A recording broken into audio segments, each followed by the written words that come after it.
शक्ति बाण लगने से मूर्छित लक्ष्मण के शरीर को अपनी गोद में लेकर के विलाप करते हुए राम अत्यंत व्याकुल होते हैं। ऐसे में इनके विलाप को सुन करके समस्त वानर सेना बहुत ही दुखी हो जाती है और इस व्याकुलता की घड़ी में ही हनुमान जी औषधि लेकर के आकाश मार्ग से अवतरित होते हैं और हनुमान जी को इस प्रकार औषधि के साथ आते हुए देख करके अचानक करुणा और दुख का समग्र वातावरण इस प्रकार बदल जाता है जैसे करुण रस के बीच में अचानक वीर रस का अवतरण हो गया हो। नमस्कार, मैं हूं मनोज कुमार। आप देख रहे हैं ज्ञान समग्र चैनल पर हिंदी क्लासेस। वीडियो में आगे बढ़ने से पहले ज्ञान समग्र चैनल पर हिंदी क्लासेस के वीडियो देखने के लिए आप चैनल को सब्सक्राइब करें। लेटेस्ट वीडियोज के नोटिफिकेशन पाने के लिए बेल आइकन को दबाएं तथा वीडियोज को लाइक और शेयर करना न भूलें। वीडियो के संबंध में अपनी राय या समस्याओं को भी कमेंट सेक्शन में हमें जरूर बताएं। तो आज हम पढ़ेंगे लक्ष्मण मूर्छा और राम विलाप का अगला भाग। पिछले वीडियो में हमने पढ़ा कि किस प्रकार रामचंद्र जी जैसे जैसे रात होती जा रही, रात बीत रही थी और हनुमान जी के आने का कहीं भी पता नहीं चल रहा था, तो वैसे वैसे व्याकुल हो रहे थे, दुखी हो रहे थे और इस व्याकुलता, इस अधीरता, इस पीड़ा में वो एक सहज मनुष्य की तरह, एक साधारण मनुष्य की तरह से विलाप कर रहे थे और इस विलाप के दौरान कुछ ऐसी बातें कह रहे थे जो उनके विशाल व्यक्तित्व और मर्यादा पुरुषोत्तम आदर्श चरित्र के अनुरूप नहीं था। वास्तव में जब हम बहुत अधिक दुखी होते हैं या हमारे ऊपर बहुत अधिक इमोशन, भावना हावी हो जाती है, तो उस समय हमारे भीतर बुद्धि काम करना बंद कर देती है। बुद्धि जो है वो पीछे हो जाती है, भावना हमारे व्यक्तित्व पर पूरी तरह हावी हो जाती है और उस समय हम क्या बोल रहे होते हैं इसमें कोई तर्क संगति नहीं होती है। और अगर हम दुख में हैं, बहुत गहरी पीड़ा में हैं और हम कुछ बोल रहे हैं और हमारे बोलने में कोई तर्क नहीं है, कोई लॉजिक नहीं है, तो इसको हम कहते हैं प्रलाप। रोने के कई प्रकार होते हैं। एक है विलाप, फूट फूट कर रोना, और जब हम रोते समय ही अपने हृदय की पीड़ा को भी व्यक्त करते हैं, अपनी बातों को व्यक्त करते हैं और अति भावुकता के कारण हमारी बातों में कोई तर्क संगति नहीं होती है, तो इसको कहते हैं प्रलाप। तो अपने भाई लक्ष्मण के खोने से राम इसी तरह से दुखी हैं कि वो प्रलाप करते हैं और तमाम ऐसी बातें करते हैं जो उनको शोभा नहीं देता। और प्रभु के इस प्रलाप को सुन करके उनकी जो सारी वानर सेना है वो भी अधीर और व्याकुल हो उठती है, क्योंकि जो सेना का मुखिया होता है, जिस पर सारी सेना की उम्मीदें टिकी होती हैं, अगर वो जो सेना का जो नायक है, सेना का जो स्वामी है, वही अगर डिगने लगे युद्ध भूमि में, वही नकारात्मक सोच रखने लगे, तो सेना का मनोबल बहुत प्रभावित होता है और सेना व्याकुल हो उठती है। तो कुछ ऐसा ही दृश्य है। आइए पढ़ते हैं दोहा। तुलसीदास जी कहते हैं, प्रभु प्रलाप सुनिकान विकल भये बानर निकर। प्रभु प्रलाप को, प्रभु के इस प्रकार प्रलाप को, प्रलाप मतलब रोते हुए जो बातें कह रहे हैं, जो तर्कहीन, जो अतर्क संगत बातें कर रहे हैं राम लक्ष्मण के खोने के दुख में, उन बातों को सुन करके, अपने कानों से सुन करके विकल भये बानर निकर। निकर मतलब होता है समूह, सेना। बानरों की जो सेना है वो विकल हो गई, व्याकुल हो गई, यानी समस्त बानर समूह जो है वो प्रभु श्री राम के प्रलाप को सुन करके व्याकुल हो गई।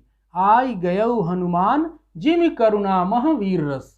और ठीक उसी समय हनुमान जी वो औषधि से युक्त पहाड़ लेकर के आ गए और जिमि करुणा महावीर रस, ऐसा लगा कि मानो करुण रस में अचानक वीर रस पैदा हो गया।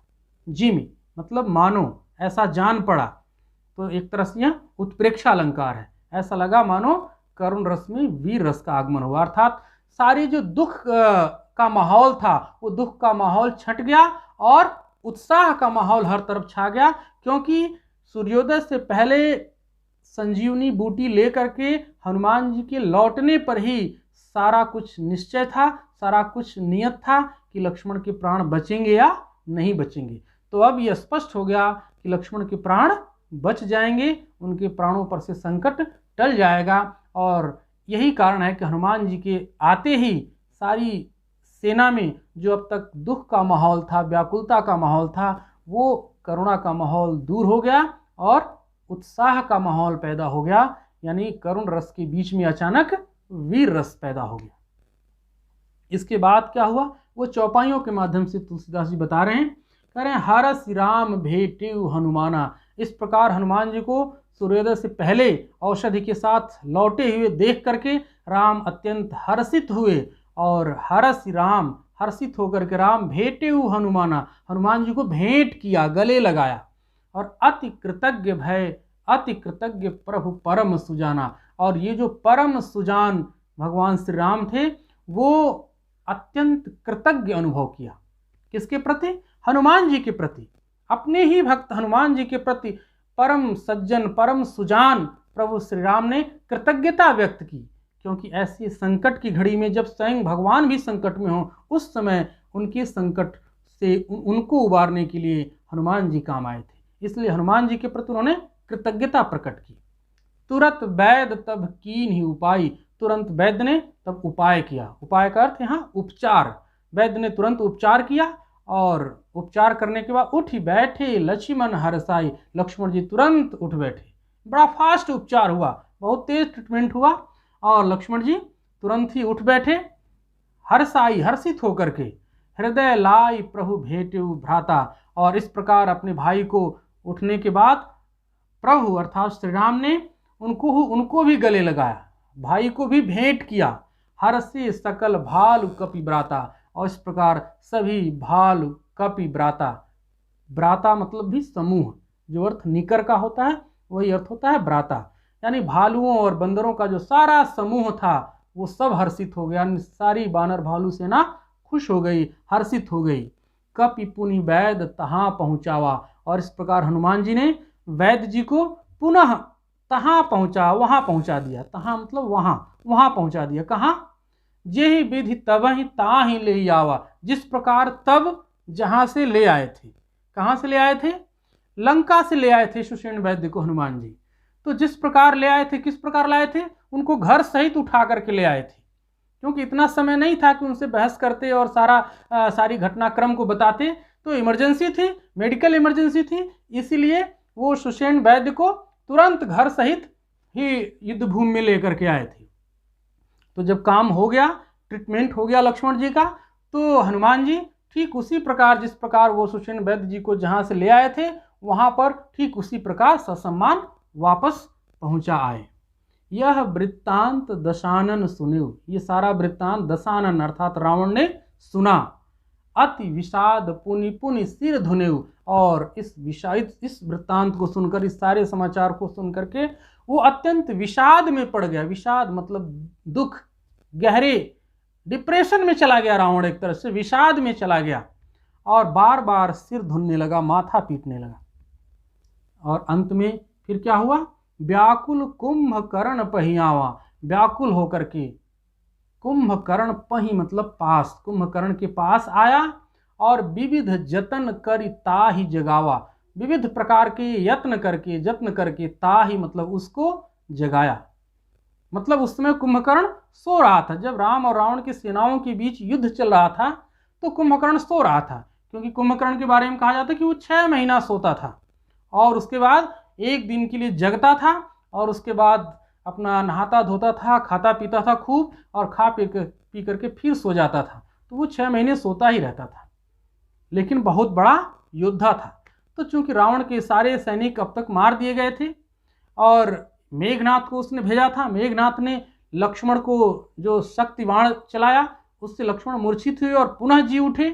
तो इसके बाद लगा कि अब तो मेघनाथ भी विफल हो गया, तो उसने कुंभकर्ण को युद्ध में इस्तेमाल करने के लिए सोचा और इसीलिए इस संकट की घड़ी में रावण जो है वो कुंभकर्ण के पास गया और विविध यत्न करके उसको जगाया। क्योंकि कुंभकर्ण जो है वो आसानी से जगने वाला नहीं था। जो 6 महीने की जिसकी नींद हो वो बीच में कैसे उठेगा? तो बहुत यत्न करके, बहुत प्रयास करके रावण ने उसको जगाया। जागा निशिचर देखिए कैसा। और ये जो निशिचर, निशिचर मतलब निशा में विचरण करने वाला, मतलब राक्षस, ये जो राक्षस था कुंभकर्ण नामक राक्षस, वो जब जागा तो देखने में कैसा लगा, मानो काल देह धरी जैसा, मानो कि स्वयं काल ने, स्वयं यमराज ने शरीर धारण कर लिया हो। यानी इतना खतरनाक, इतना भयानक राक्षस था कुंभकर्ण कि जब वो उठा सोने के बाद, अपनी नींद से जागा, तो ऐसा लगा कि जैसे स्वयं काल ने शरीर धारण कर लिया हो। कुंभकर्ण बूझा कहो भाई, और जगने के बाद कुंभकर्ण ने अपने भाई रावण से पूछा कि काहे तव मुख रहे सुखाई, हे भाई तुम्हारा मुंह क्यों सूखा हुआ है। काहे तव मुख रहा सुखाई, तव मतलब तुम्हारा मुंह सूखा हुआ क्यों है, यानी तुम्हारे चेहरे पर ये चिंता की लकीरें क्यों दिख रही हैं, तुम्हारा मुंह क्यों सूखा हुआ, क्यों इतने चिंतित हो। तब रावण ने अपनी सारी कहानी बताई, क्योंकि कुंभकर्ण को पूरी कथा का कुछ भी ज्ञान नहीं था कि किस प्रकार शूर्पणखा का नाक काटा गया, किस प्रकार सीता का हरण हुआ, और फिर कैसे लंका पर चढ़ाई की राम ने, कैसे समुद्र पर सेतु मारा। इन सारे घटनाक्रम की कोई जानकारी कुंभकर्ण को नहीं थी, क्योंकि पिछले 6 महीने से वो सो रहा था। तो कथा कही सब ते ही अभिमानी, उस अभिमानी, किस अभिमानी ने, रावण ने, उस अभिमानी रावण ने सारी कथा कुंभकर्ण को बताई। कौन सी कथा, जे ही प्रकार सीता हरियाणी, जिस प्रकार उसने सीता का हरण किया था। और उसके बाद बताया कि तात कपिन सब निशिचर मारे, हे तात कपियों ने सारे निश्चरों को मार दिया। कपि अर्थात वानर सेना, वानर सेना ने सारे निश्चर अर्थात राक्षसों को मार डाला। महायोद्धा संहारे, बड़े बड़े योद्धा, बड़े बड़े युद्धवीर संहार कर दिए गए, युद्ध में मार दिए गए। अब उनका कुछ योद्धाओं का नाम ले रहा है, जो रावण के बड़े योद्धा थे उनका नाम ले रहा है। करा दुर्मुख सुररिपु मनुज आहारी भट्ट अतिकाय अकंपन भारी। ये सब रावण के बड़े बड़े सैन्य कमांडरों के नाम हैं, बड़े बड़े योद्धाओं के नाम हैं, जो अब तक युद्ध भूमि में संहार कर दिए गए थे, मार दिए गए थे, जिनको अजेय समझता था रावण, जिनके बल पर वह राम से लोहा लेने चला था। तो उन सारे योद्धाओं के मारे जाने की बात वो कुंभकर्ण को बता रहा है। कह रहा सबसे पहला योद्धा दुर्मुख, भीषण मुख वाला, उसको कहते हैं दुर्मुख। सुररिपु, सुररिपु उसका नाम था, वास्तव में उसका नाम था देवांतक। देवांतक मतलब देवताओं का भी अंत करने वाला। यहाँ छंद बैठाने के लिए नाम को अलग तरह से कवि ने प्रयोग किया है। सुररिपु अर्थात देवांतक। मनुज आहारी मतलब मनुष्य का आहार करने, मनुष्य को खाने वाला, इसका नाम था नरांतक। एक रावण का जो सेना नायक था उसका नाम था नरांतक, अर्थात नर, मनुष्य को अंत करने वाला। यानी यहां पर उसके लिए शब्द प्रयोग किया मनुज आहारी। भट्ट अतिकाय, और महाभट्ट महान योद्धा अतिकाय, विशाल शरीर वाला, ये भी एक योद्धा था। और अकंपन, ये भी एक योद्धा, भारी योद्धा अकंपन। तो ये दुर्मुख, सुररिपु अर्थात देवांतक, मनुज आहारी मतलब नरांतक, और अतिकाय और अकंपन, ये बड़े भारी 5 योद्धा थे। और अपर महोदर आदिक वीरा, और इसके बाद महोदर एक बड़े पेट वाला एक और योद्धा था महोदर, जिसका नाम था आदिक वीरा, इसके साथ आदि लगा, आदि वीर, यानी 6 वीरों के तो नाम गिनाए उसने रावण ने। उसके बाद कह रहा कि इनके अतिरिक्त अन्य भी और भी वीर जो थे वो सब परे समर मही सब रणधीरा, सभी रणकुशल योद्धा आज समर में पड़े हुए हैं, युद्ध भूमि में पड़े हुए हैं। बड़े बड़े सेना नायकों के नाम गिनाया, उसके साथ आदि शब्द जोड़ा, मतलब इसके अतिरिक्त और भी तमाम बड़े योद्धा जो हैं वो सब रणकुशल योद्धा, रणधीरा अर्थात रणकुशल योद्धा आज युद्ध भूमि में पड़े हुए हैं, अर्थात उनका संहार कर दिया गया है। तो इस तरह से सारी कथा रावण ने कुंभकर्ण को सुनाई, और इन सारी कथा सुनने के बाद कुंभकर्ण की क्या प्रतिक्रिया होती है उसको कवि बता रहा है दोहा के माध्यम से। तो अब दोहा देखिए। सुनि 10 कंधर बचन तब कुंभकर्ण बिलखान। 10 कंधर अर्थात रावण के वचनों को सुन करके कुंभकर्ण बिलखान, कुंभकर्ण रोने लगा, बिलखने लगा। क्यों बिलखने लगा? कुंभकर्ण कहता है जगदम्बा हरि आन अब 60 चाहत कल्याण। अरे 60, अपने भाई को कहता है अरे 60 तुम्हें पता नहीं कि तुमने किसका हरण किया है। जगदम्बा हरि आन, तुम जगदम्बा का हरण करके ले आए हो, स्वयं जगत जननी को हरण करके ले आए हो, और अब चाहत कल्याण, अब तुम कल्याण चाहते हो। असंभव, अर्थात कभी कल्याण नहीं हो सकता तुम्हारा। यानी कुंभकर्ण रावण से ज्यादा होशियार था। वो जानता था कि ये राम जो है कोई सामान्य मानव नहीं है, और जिस सीता का हरण करके रावण ले आया है वो कोई सामान्य स्त्री नहीं है, वो स्वयं साक्षात जगत जननी है, राम सर्वेश्वर परमात्मा है। तो यही कारण है कि अपने भाई को डांटते हुए कुंभकर्ण कहता है कि हे सठ, सठ का अर्थ होता है दुष्ट, हे दुष्ट, तुम जगत जननी का हरण करके ले आए हो और अब कल्याण की उम्मीद करते हो, ऐसा संभव नहीं है। आपको पता है कि इसके बावजूद कुंभकर्ण अपने भ्रातृभक्ति के कारण, अपने भाई के प्रति अपनी निष्ठा दर्शाने के लिए वो रावण की तरफ से युद्ध भूमि में लड़ने के लिए अवश्य गया। तो यहीं पे ये अंश समाप्त होता है। अगले वीडियो में इस पूरे अंश का हम शिल्प सौंदर्य देखेंगे। आइए एक बार हम संक्षेप में भाव सौंदर्य को और सरसरी तौर पर देख लेते हैं।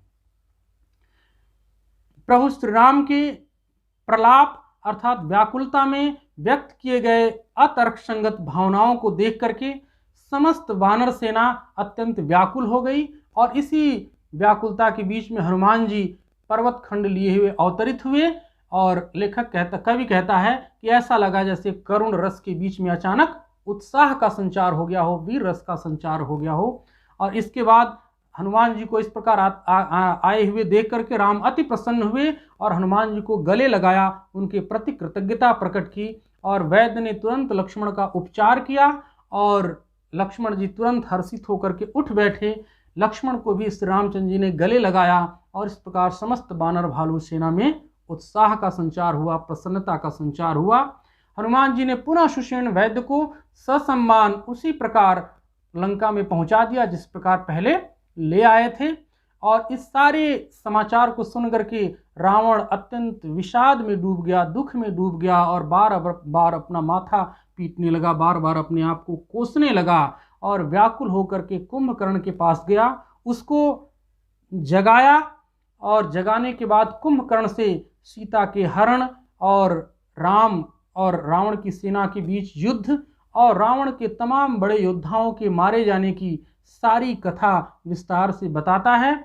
और इस सारी कथा को सुनने के बाद कुंभकर्ण बिलख बिलख कर रोने लगता है और अपने भाई से कहता है कि अरे दुष्ट, तुम स्वयं साक्षात जगत जननी का हरण करके ले आए हो, और इसके बावजूद अब भला चाहते हो, कल्याण चाहते हो, यानी कि ये बिल्कुल ही संभव नहीं है।